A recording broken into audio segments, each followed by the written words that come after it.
הוראות החלקה על Xboard. יש להניח את שני הסקטים כאשר שני הסקטים פונים לאותו כיוון, קרובים ונשענים על הקרקע בשיפוע שפונה הלאה מן המחליק. מניחים רגל קדמית או אחורית על הסקייט במרכז השטח הצבעוני. יש ללחוץ על קצות האצבעות ולא ליישר את הסקייט בשלב זה.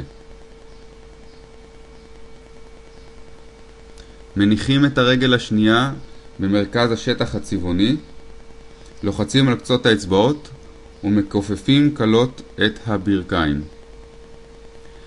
מיישרים את הסקט הקדמי על ידי לחיצה על עקב הרגל הקדמית, תוך כדי העברת מעט משקל אל הרגל האחורית.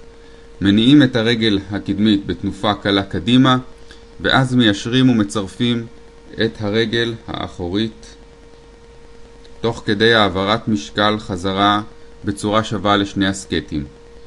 יש להניע את הסקטים בתנועות קלות ימינה ושמאלה לקבלת המשך תנועה קדימה.